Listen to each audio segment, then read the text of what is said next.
Teman, kembali lagi dengan saya, Encode Security. Mohon maaf teman-teman, baru sempat membuat konten lagi ya. Sudah sangat lama saya tidak upload konten, tapi nggak apa-apa.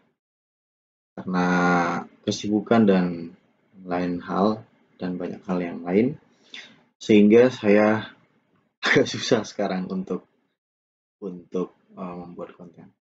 Tapi terima kasih untuk kesetiaan teman-teman untuk tetap mengikuti channel Encode Security. Dan di video kali ini, uh, saya akan membuat sebuah tutorial singkat bagaimana kita mengkonfigurasi atau melakukan konfigurasi terhadap sebuah router, tapi kita menggunakan metode konfigurasinya bukan menggunakan pakai GUI. Seperti yang kita ketahui teman-teman, Mikrotik itu memiliki aplikasi yang namanya Winbox untuk digunakan saat kita melakukan konfigurasi. Saat kita melakukan konfigurasi terhadap Mikrotik gitu. Tapi mungkin juga teman-teman udah tahu ya, selain menggunakan Winbox, kita juga bisa menggunakan CLI. CLI itu Command Line Interface, di mana untuk kita melakukan konfigurasi terhadap sebuah router Mikrotik, kita menggunakan perintah-perintah saja. Jadi kita hanya mengetikkan perintah, lalu hasilnya akan sama, seperti kita melakukan konfigurasi terhadap sebuah Mikrotik dengan menggunakan GUI. GUI itu Graphical User Interface. Nah, aplikasi GUI yang dimiliki oleh Mikrotik itu adalah Winbox. Jadi saat kita melakukan konfigurasi terhadap sebuah Mikrotik menggunakan Winbox, sama hasilnya dengan ketika kita menggunakan CLI. Nah, ada banyak teknisi ya, ada banyak teknisi yang saya perhatikan sangat sangat menghindari menggunakan CLI. Teman-teman, saya katakan kepada teman-teman bahwa begini, apakah CLI sulit? Sebenarnya tidak sulit. Hanya faktor mungkin pembiasaan. Lalu mungkin hal yang paling pertama yang harus kita ketahui adalah untuk kita bisa memahami CLI, baik itu perangkat Mikrotik atau perangkat Cisco atau perangkat Huawei ya, atau perangkat-perangkat lain yang support dengan command line interface, sebenarnya yang perlu kita pahami itu adalah struktur daripada komennya. Sintaksnya itu seperti apa? Ada begitu banyak tutorialnya teman-teman. Teman-teman lain di internet sudah banyak yang membahas itu, mungkin teman-teman bisa memahami itu. Oke, supaya tidak terlalu panjang, jadi yang kita lakukan ini adalah kita akan melakukan konfigurasi terhadap sebuah router Mikrotik yang terhubung dengan internet, one. Lalu di belakang Mikrotik itu ada satu segmen LAN, yang di dalam video ini LAN itu kita coba tes menggunakan satu Linux PC. Saya menggunakan semua menggunakan virtual ya. Saya menggunakan simulator. Mikrotiknya menggunakan CHR. Saya menggunakan simulator EVNG. Lalu untuk pengetesannya nanti kita juga akan menggunakan virtual PC. Dalam hal ini saya gunakan Linux PC. Nah, oke teman-teman. Saya akan lihat tunjukkan kepada teman-teman topologinya. Nah, ini topologi yang akan kita kerjakan. Jadi ini Mikrotiknya terhubung dengan WAN. Anggaplah ini misalnya jika teman-teman memiliki koneksi internet melalui sambungan fiber optik, ya yang sisi internet ini anggaplah mungkin ONT ya, ONT, atau mungkin teman-teman yang menggunakan koneksi menggunakan VSAT, modem VSAT, ya anggaplah ini mungkin modem VSAT gitu ya. Intinya adalah ini adalah internet. Seperti itu teman-teman. Ini Mikrotik dengan sumber internet terhubung dengan Ether 1. Lalu Ether 2-nya nanti akan kita config untuk segmen LAN. Di mana segmen LAN ini di sini kita sudah buat satu Linux PC. Kita akan tes dari Mikrotik, kita pastikan tes ping ke internet tembus sampai dengan di sisi hostnya juga akan tembus. Seperti itu. Jadi nanti kita di Linux PC ini begitu kita nyalakan, kita coba tes browsing. Oke. Nah, sebelum kita memulai ini kita nyalakan dulu. Klik kanan, ini kita nyalakan. Oke, kita tunggu sambil kita tunggu dia booting. Teman-teman, ini ada saya buatkan beberapa hal yang akan kita lakukan. Yang pertama, kita akan melakukan konfigurasi IP address WAN. Nah, IP address WAN ini, IP address WAN ini adalah IP yang akan menghubungkan kita dengan internet. Jadi IP address WAN ini, kalau misalnya teman-teman menggunakan IP address public yang sifatnya statik, nah maka teman-teman bisa dapatkan IP ini dari ISP, gitu. Nanti tanyakan aja kalau misalnya teman-teman nggak tahu gitu ya, IP publiknya berapa. Nah, tapi kalau misalnya ada teman-teman lain yang menggunakan IP public tapi dinamis. Nah, mungkin akan kita buat tutorial yang lain dari tutorial ini, karena tentu caranya akan berbeda. Caranya akan berbeda, mikrotik ini akan kita set sebagai DHCP client. Jadi, dia akan mendapat IP otomatis dari ISP-nya. Nah, seperti itu ya teman-teman ya. Oke, itu bagian yang pertama, kita setting IP address WAN. Lalu yang kedua, kita akan melakukan konfigurasi IP untuk LAN-nya. Untuk segmen LAN, kita akan setting itu. Kalau sesuai topologi ini, kita menggunakan interface 2 ya, Ether 2. Lalu selanjutnya apa yang kita lakukan adalah kita setting IP route. IP route, lalu selanjutnya kita akan setting IP DNS. Pada bagian yang kelima, setting NAT. Setelah itu kita akan buat setting DHCP. Nah, setelah sampai di DHCP, nanti kita akan lakukan pengetesan. Apakah Linux PC-nya yang di topologi ini akan mendapatkan IP otomatis dari konfigurasi DHCP yang sudah kita buat di router mikrotik.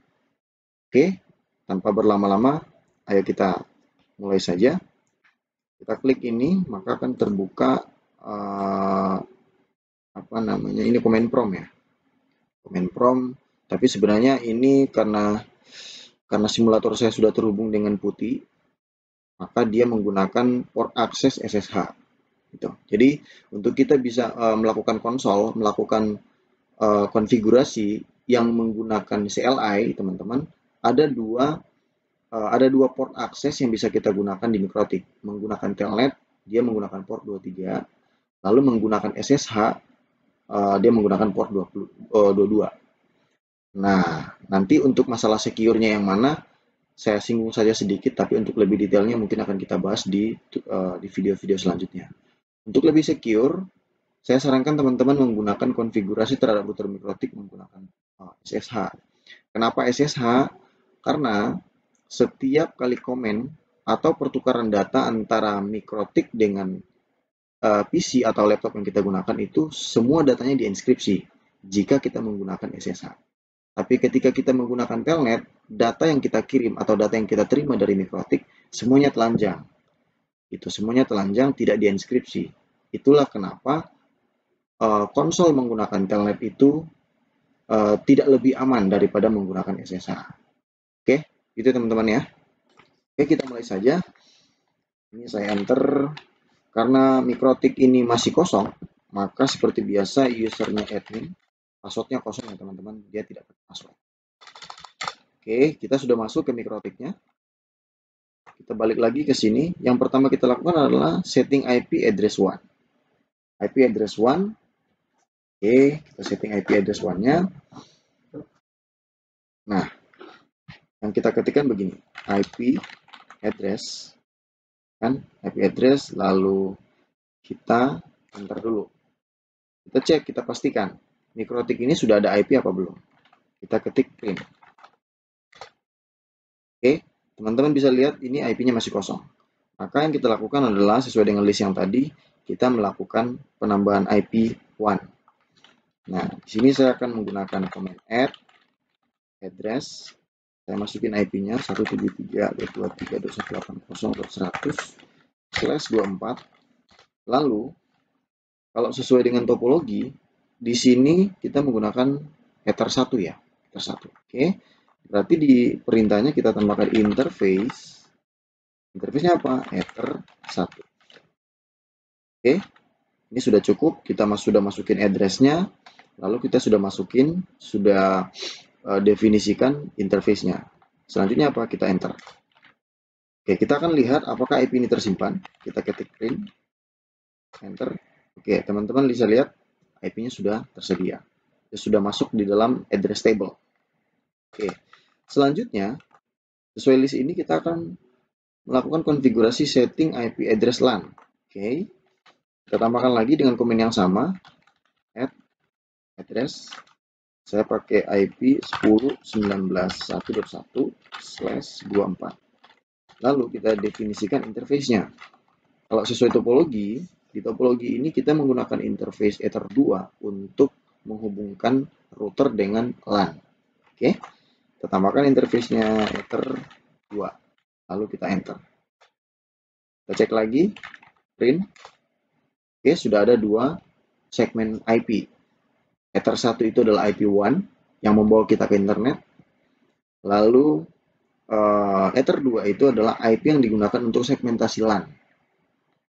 Oke, kita masuk ke poin yang ketiga. Kita setting IP route.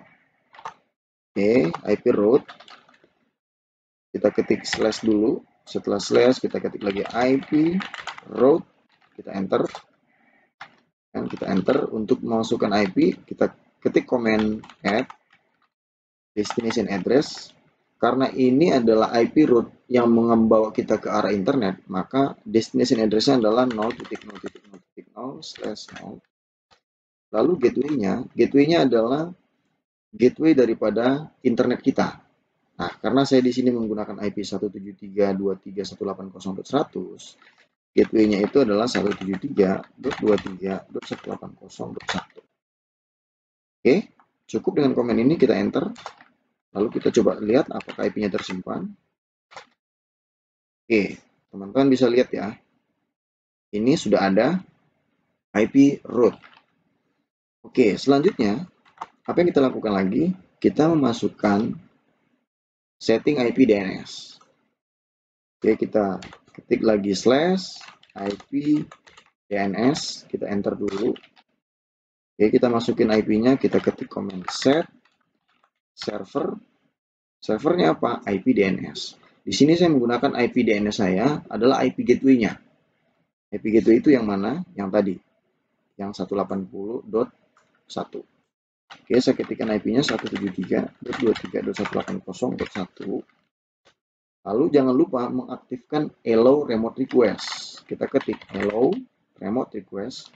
Parameternya adalah yes, karena kita mau mengaktifkan. Tujuannya apa? Supaya setiap request itu bisa direcode oleh router Mikrotik. Misalnya, host ini minta saya mau akses ke Google. Oke, Mikrotik akan memproses itu, akan menanyakan dia ke DNS server. Nah, begitu dia tahu, oh, untuk mengakses server Google ini lewat IP ini, maka Mikrotik itu akan membuat change. Dia akan menyimpan selama parameter allow remote request-nya dicentang atau di set yes. Oke. Untuk DNS server cukup dengan perintah ini. Lalu kita tekan enter. Kita coba print. Oke, teman-teman sudah lihat servernya sudah ada. Lalu untuk allow remote request-nya statusnya yes. Oke, kita lanjut. Poin yang kelima, kita akan setting NAT. NAT itu apa? Network Address Translation. Tujuannya apa? Anggaplah ini, sebentar saya masuk dulu ke IP address. Anggaplah ini IP yang ada di Ether 1 ini adalah IP public. Nah, IP public yang membawa kita ke internet. Kegunaan NAT di sini adalah di Ether 2 kita menggunakan segmentasi IP private, di mana IP private ini tidak di-routing ke internet secara direct. Nah, lalu pertanyaannya adalah bagaimana klien-klien di LAN bisa mengakses internet. Nah, disitulah dibutuhkan yang namanya NAT. Jadi Network Address Translation, di mana NAT ini akan mentranslasikan semua request dari segmentasi private itu akan ditranslasikan menggunakan IP public yang ada di interface yang mengarah ke WAN. Seperti itu teman-teman. Teman-teman bisa membaca wiki Mikrotik atau mungkin ada banyak tutorial-tutorial lain yang membahas secara detail tentang bagaimana IP NAT bekerja. Oke, kita lanjut untuk setting NAT. Kita ketik slash dulu, lalu kita ketik IP firewall, lalu kita ketik NAT. Kita enter dulu, kita cek dulu apakah sudah ada role firewall NAT. Belum ada. Oke, kita tambahkan add, command add Kita definisikan dulu chain-nya. Chain-nya adalah source NAT, SRC NAT. Lalu, hal yang lain yang kita tambahkan adalah out interface. Out interface ini apa? Out interface ini mendefinisikan kemana request itu akan keluar. Nah, karena di topologi kita ini interface atau Ether 1 ini yang mengarah ke internet, maka pada saat kita melakukan konfigurasi NAT, out interface-nya harus kita arahkan ke Ether 1. Kenapa? Karena Ether 1 itu adalah menjadi pintu keluar ke arah internet. Oke, kita tambahkan search NAT, lalu out interface. Oke, out interface Ether 1. Nah, setelahnya kita akan definisikan action. Apa yang dilakukan oleh rule ini? Kita ketik action, lalu kita ketik masquerade. Oke, masquerade. Masquerade ini artinya sebenarnya kalau kita translate secara langsung, itu artinya topeng. Ya, topeng. Nah, itulah tadi saya sudah jelaskan sedikit tentang NAT itu. Jadi request dari LAN itu ditranslasikan menggunakan IP public yang mengarah ke WAN. Itu ya. Nah, jadi sebenarnya gini, kalau kita melakukan melakukan pengecekan IP address di host, yang muncul itu bukan segmentasi IP private, tapi yang muncul itu adalah IP publiknya. Nah, tentu pertanyaannya adalah kok bisa? Ya bisa, karena itu diproses oleh. Nah, seperti itu teman-teman. Oke, setting netnya sudah, kita tekan enter. Kita cek apakah role-nya sudah tersimpan. Oke, sudah ada. Lalu pada bagian yang terakhir, kita setting DHCP. Oke, kita setting DHCP, kita ketik slash dulu, lalu kita ketik IP, DHCP server, lalu kita enter dulu, lalu kita tambahkan komen setup. Nah, nanti akan ada komen interaktif. Nanti akan ada dialog antara kita dengan MikroTik. Dia nanya nih, DHCP server interface. Nah, teman-teman lihat, dia akan nanya, DHCP server interface. Interface mana yang kita gunakan untuk kita set dia sebagai DHCP server. Di sini, Linux PC itu terhubung ke MikroTik menggunakan Ether 2. Maka, interface servernya adalah Ether 2. Sekarang kita ketik di sini Ether 2. Lalu kita enter. Di sini selanjutnya adalah DHCP server space. Oke. Ini adalah blok IP-nya. Kita tinggal enter aja. Lalu gateway-nya benar. Nanti kalau teman-teman mau custom, boleh. Tapi sesuaikan dengan IP address yang di-set untuk interface Ether 2. Seperti itu. Lalu ini kita enter. Nah, ini adalah range IP pool yang bisa didapatkan oleh user. Nah, karena gateway-nya adalah 1.1, maka IP 1.1 tidak termasuk di sini. Nah, kalau teman-teman misalnya mau melakukan custom nih, IP yang dikasih itu hanya range-nya dari 200 sampai 254 ya. Teman-teman tinggal tambahkan. Tuh. IP-nya berarti 10.19.1.200 sampai dengan 10.19.1.254. Kenapa batasnya 254? Ya, karena kita menggunakan prefix /24. /24 itu terdiri dari 255 IP. Ya kan, 255 IP. 254 itu adalah IP usable. Itu IP host. 1 IP itu adalah IP network. Oke, jadi total host yang bisa kita gunakan adalah 254 host. Jika kita menggunakan prefix /24. Untuk memahami ini, teman-teman bisa belajar bagaimana mengkonversi. Teman-teman, ya setidaknya teman-teman belajar dulu lah. Belajar subnetting, belajar bit desimal, bilangan biner, banyak hal yang harus dipelajari untuk kita bisa memahami subnetting ya. Oke, kita batasin dari 200 sampai dengan 254 saja. Kita tekan enter. Ini adalah DNS server. Ya, DNS server muncul di sini. Kenapa? Karena sebelumnya kita sudah melakukan definisi tentang IP DNS server. Kita enter saja. Nah, ini adalah list time. List time defaultnya 10 menit. Kalau teman-teman mau custom 1 hari, silakan. Saya tidak akan mengubah, saya biarkan dia default. Oke, terakhir kita enter. Oke, selesai. Kita lihat rule-nya apakah sudah tersimpan. Kita ketik print. Oke, teman-teman sudah ada ya. Sudah ada.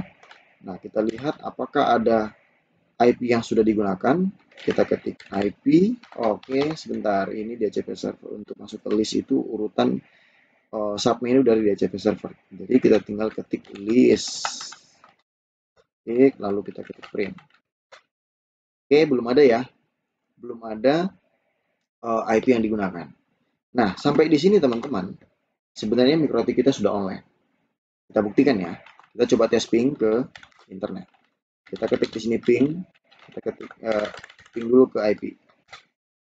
Oke, teman-teman bisa lihat ping ke 88 yang adalah DNS publiknya Google itu sudah replay dari MikroTik kita. Sekarang coba kita tes melakukan ping menggunakan domain ping google.com. Oke, kita tunggu.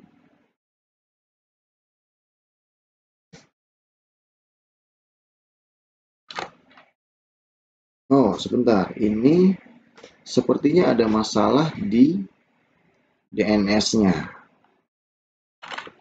Oke, kita ketik IP DNS. Print.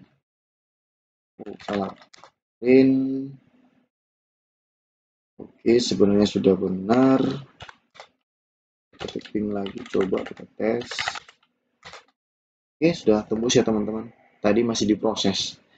Jadi, saat kita melakukan request ping, saat kita melakukan ping, sebenarnya di situ di dalam router itu sendiri ada proses. Dia akan membroadcast ARP dulu. Kemana dia akan membroadcast ARP? Ke DNS servernya. Dia akan bertanya ke DNS server. Saya mau ke Google, dot mana ya? Nah, router MikroTik kita tadi itu, pada saat dia belum merespon, mungkin respon dari DNS servernya lambat. Akhirnya dia state bahwa dia tidak bisa mencapai destinasi itu. Tapi setelah kita coba yang kedua, replay. Gitu. Artinya memang proses broadcast ARP itu berhasil. Gitu. MikroTik kita melakukan ARP dan itu direspon oleh DNS servernya. Sehingga begitu kita ping yang kedua, router kita tahu kemana dia harus melewatkan request ke arah Google itu. Oke, teman-teman ya, begitu ya. Sekarang PC kita, MikroTik kita sudah online. Dia sudah bisa ping ke IP public. Dia juga sudah bisa ping ke domain name server. Ke domain name. Ya, Google itu adalah domain name. Oke. Nah, sekarang selanjutnya adalah kita akan mencoba PC ini dapat IP otomatis atau tidak. Lalu setelahnya kita akan tes internet dari PC ini. Kita klik, kita buka. Oke, ini PC-nya sudah menyala. Ini saya masukin passwordnya.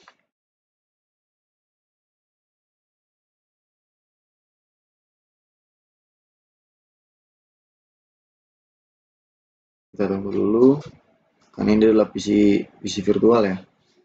Jadi dia harus berbagi resource dengan laptop yang saya gunakan.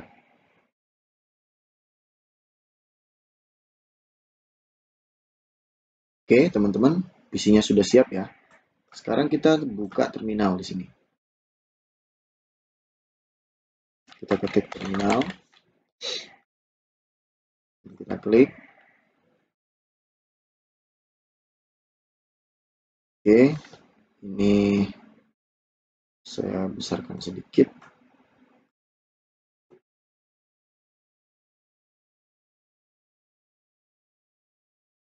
Oke, kita masukin perintah if config. Ini untuk perintah untuk melakukan pengecekan IP ya. Oh, oke. Perintah if config ini belum terinstall. Kita install dulu. Sudo apt install networks. Enter, masukin password. Dia akan melakukan install dulu.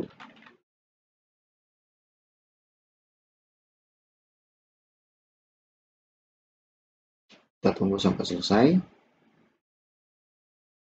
Sambil menunggu teman-teman, jika teman-teman merasakan bahwa video ini bermanfaat buat teman-teman, jangan lupa channel ini di subscribe, ya, diaktifkan tombol loncengnya, supaya begitu saya melakukan update video terbaru, tutorial-tutorial lain, teman-teman bisa mengikutinya tanpa ketinggalan. Oke, kita kembali ke materi. Oke, ini untuk install if config-nya sudah. Coba kita ketikkan perintah yang sama, if config, kita melakukan pengecekan IP. Oke, teman-teman bisa lihat, ini IP-nya sudah satu segmen dengan IP yang kita set tadi. Teman-teman masih ingat ya? Masih ingat bahwa IP yang kita gunakan di router mikrotik di interface 2 itu adalah 10.19.1.1.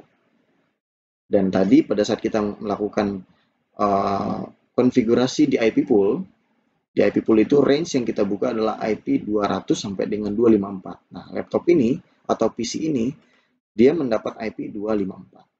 Oke. Sekarang kita coba tes ping. Ping ke Google. Enter. Ini DNS publiknya si Google ya, teman-teman.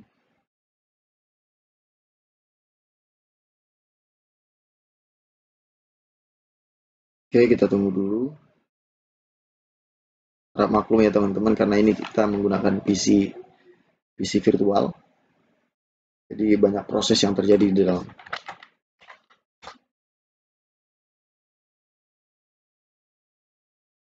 Oke, sebentar kita coba melakukan pengecekan ini.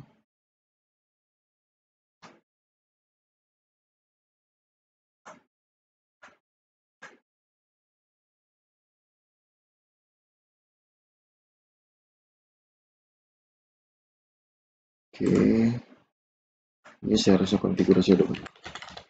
Ini gitu.